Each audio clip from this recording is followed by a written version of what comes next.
रियान पराग ने खेली धुआंधार पारी। रियान पराग ने दिया हेटर्स को मुंह तोड़ जवाब। राजस्थान रॉयल्स खेल रही थी जयपुर में इस कमाल की टीम को जिसका नाम है दिल्ली कैपिटल, जिसमें खिलाड़ी बहुत कमाल के थे। ऋषभ पंत है दिल्ली कैपिटल्स के कप्तान, लेकिन पहली जीत अभी भी ढूंढ रही थी दिल्ली कैपिटल्स। और वहीं पर एक तरफ कोलैप्स देखा हमने टॉप ऑर्डर का राजस्थान रॉयल्स में, जहां पर यशस्वी जायसवाल कुछ खास नहीं कर पाए, बटलर कुछ खास परफॉर्मेंस नहीं दिखा पाए, और पिछले मैच के स्टार संजू सैमसन जो कि कप्तान भी है राजस्थान रॉयल्स के, उनके बल्ले से भी कोई खास कंट्रीब्यूशन नहीं आया। और ऐसे में रियान पराग ने खेली एक बहुत ही मैच्योर इनिंग्स, जहां पर ना सिर्फ आए और मिडिल ऑर्डर संभाला, बल्कि कहीं ना कहीं फिनिश भी रियान पराग कहीं ना कहीं 25 रन मारे उन्होंने आखिरी ओवर में, तो फिनिश भी राजस्थान रॉयल्स के लिए करके गए रियान पराग, जिनकी बदौलत जो टीम 90 रन पर 4 विकेट जिस टीम की गिर चुकी थी, वही टीम ने 185 रन बनाए इस मैच में। बहुत कमाल की बैटिंग करी रियान पराग ने। कहीं से भी नहीं लग रहा था कि इतने बड़े स्कोर तक पहुंचेगी राजस्थान रॉयल्स, क्योंकि पावर प्ले में ही ये 40-45 रन भी नहीं बना पाए थे, 30-35 रन ही बने थे इनके पावर प्ले में भी। बहुत ही ज्यादा खराब बल्लेबाजी चल रही थी, लेकिन फिर रियान पराग आए राजस्थान रॉयल्स के रेस्क्यू के लिए। रविचंद्र अश्विन ने एक छोर से साथ निभाया, अच्छी पारी खेली, और फिर रियान पराग ने फिनिश भी बहुत अच्छा किया। अगर आप इनके स्टैट्स पे नजर डालेंगे तो 84 नॉट आउट बनाया है 45 गेंदों में, जिसमें 7 चौके हैं और 6 छक्के हैं, और 186 का स्ट्राइक रेट है। बिल्कुल बहुत कमाल की बैटिंग थी, 186.67 का स्ट्राइक रेट था। And I guess Shweta, Ravichandra Ashwin और रियान पराग की वो जो पार्टनरशिप थी कहीं ना कहीं मैच चेंजिंग मूवमेंट था। साथ ही साथ एंड्रिक नॉर्किया, वो खिलाड़ी जो दिल्ली कैपिटल्स की टीम में आते हैं तो सामने वाली टीम जो है खौफ में जरूर आती है।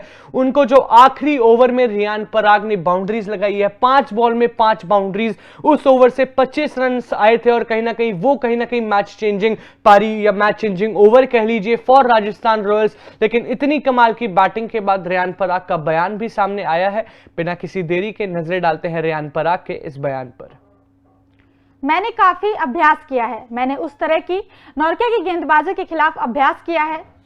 मेरे पास विकेट के दोनों किनारे के लिए मेरे विकल्प तैयार थे। मैं अपनी ताकत का समर्थन कर रहा था, मुझे पता है कि मेरे पास ताकत थी। जब ये सामने आती है तो अच्छा होता है। संजू भाई ने मुझे इसे गहराई तक ले जाने के लिए कहा। मुझे विश्वास था कि मैं बहुत सारे रन बना सकता हूं। किसी नए बल्लेबाज के लिए आकर स्कोर बनाना आसान नहीं था। आपको अंत तक टिके रहने के लिए किसी की जरूरत थी।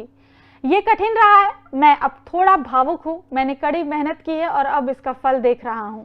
बिल्कुल, ये था रियान पराग का बयान, जहां पे उन्होंने बताया कि भाई सेल्फ बिलीव बहुत इंपॉर्टेंट होता है, खुद पे भरोसा किसी भी खिलाड़ी के लिए बहुत इंपॉर्टेंट होता है। श्वेता, अगर आप बाकी टीम्स में देखेंगे, बहुत सारे ऐसे खिलाड़ी हैं जो कि रिस्पॉन्सिबिलिटी लेने की कोशिश करते हैं, टाइम देते हैं अपने आप को जब टीम का कोलैप्स आता है, लेकिन फिनिश कहीं ना कहीं नहीं कर पाते। लेकिन रियान पराग ने ये जो पारी खेली है, दूसरे ही मुकाबले में कंसिस्टेंसी दिखाई है। पहले मुकाबले में ओपनिंग में कुछ खास कॉन्ट्रीब्यूशन नहीं था, वहां संजू सैमसन और रियान पराग की मैच चेंजिंग पारी आई थी, जिसके बदौलत उन्होंने वो मैच जीता था। और आज रियान पराग ने ये पारी खेली है, कहीं ना कहीं इंपैक्टफुल पारी रही है। और ये कहना बिल्कुल भी गलत नहीं होगा कि अब राजस्थान रॉयल्स की वो टीम जो कि बटलर पर डिपेंडेंट रहती थी, वो अब किसी पर भी डिपेंडेंट नहीं है, क्योंकि संजू सैमसन ने परफॉर्म करा और रियान पराग ने कंसिस्टेंसी से दोनों मैचेस में परफॉर्म करा। राजस्थान के लिए कोई ना कोई परफॉर्म तो कर ही रहा है। ये सीजन हो सकता है कि रियान पराग के लिए बहुत अच्छा जाए, क्योंकि पिछले मुकाबले में भी रियान पराग ने एक इंपैक्टफुल पारी खेली थी, वहां पे संजू सैमसन के साथ पार्टनरशिप बनाई थी, और इस मैच में भी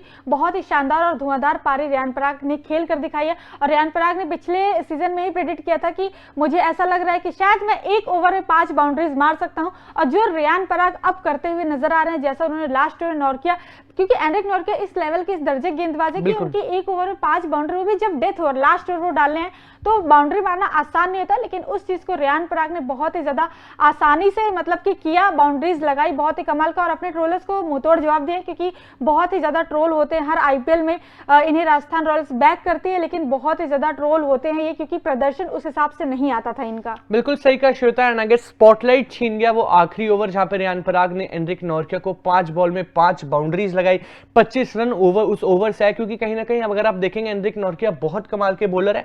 वो बॉलर जिन्होंने 17वां ओवर का डेथ का डाला था और मात्र 7 रन दिए थे, वही बॉलर 20वां ओवर डालने आया था और उस 20वें ओवर में 25 रन खा के गया है रियान पराग से। ये दिखाता है कि कितना कमाल का बिलीव था वहां पे। रियान पराग ने यह भी बताया कि संजू सैमसन जो कि कप्तान है, संजू भाई उन्हें वो बुलाते हैं, उन्होंने उन्हें बोला था कि भाई आप फिनिश करके आइएगा, आप जाइएगा अंत तक, और वो रियान पराग ने करके भी दिखाया। बहुत कमाल की बैटिंग रियान पराग ने कराई है एंड स्पेशली कंसिस्टेंसी दिखाई है। आईपीएल 2024 में राजस्थान रॉयल्स के लिए मिडल ऑर्डर में बहुत एक एक्स फैक्टर साबित हो सकते हैं रियान पराग। इंटरेस्टिंग रहने वाले आने वाले मुकाबले राजस्थान रॉयल्स के एंड पर्टिकुलरली नजरें रहने वाली है रियान पराग की, क्योंकि अब कहीं ना कहीं ऑरेंज कैप के लिए भी एक प्रबल दावेदार बन चुके हैं रियान पराग। बाकी आप अपना ओपिनियन इस बारे में बता सकते हैं कमेंट सेक्शन में। तब तक के लिए देखते रहिए तूफान स्पोर्ट्स। Like share subscribe. तूफान स्पोर्ट्स।